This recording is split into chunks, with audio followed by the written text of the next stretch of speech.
Aliança Democrática realiza Conferência Nacional, não declara oficialmente coligação Aliança Democrata e a eleição parlamentar Rihunrua Runlure Sintolo.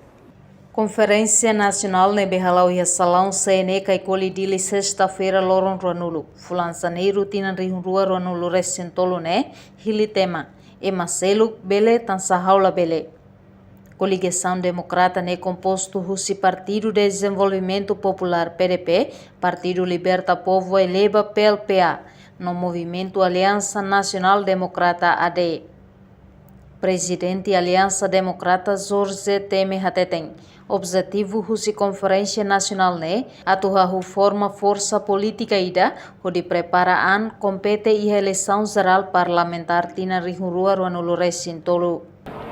Objetivo principal da coligação idané, la selo clalet, atu ahu forma força política ida, onde prepara atu compete e a eleição geral parlamentar e a 2023 e a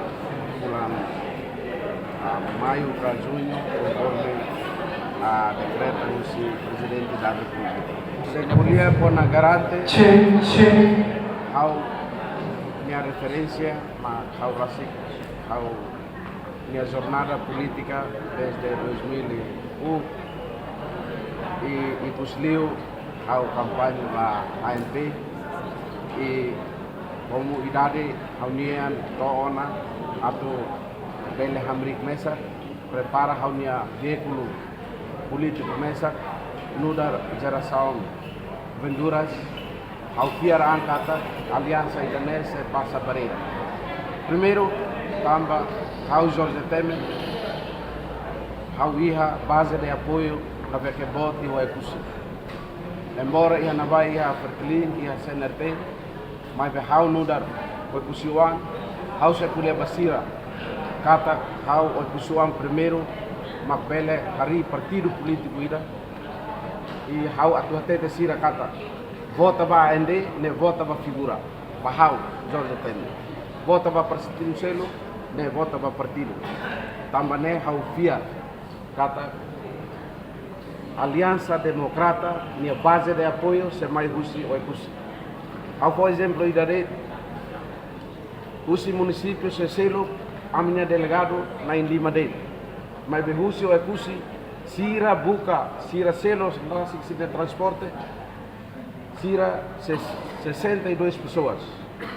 Mas voluntariamente, a cara apoio ao e a partido e a coligação e Aliança Democrata considera que cada eleição sempre resulta governo. No governante Sira Husseema Hanesandeit não lá consegue lori mudança significado. Ba povo Nemoris. Também Jorge Temer honi esperança jornada política. Hakara lori mudança estratégico. Ba futuro sistema liderança no governação. Presidente AD e a confiança katak Aliança Democrata se passa barreira. Tamba líder partido militante no simpatizante e a consciência tomak ba povo Nemoris Diak. Participa em lançamento Aliança Democrata né representante Hussi Estae, representante embaixador Indonésia, congressista Hussi município Hotu, no membro estrutura Aliança Democrática Sira. Reportagem Efifânia de Carvalho, Selfie Anacaet, Televisão Timor Post.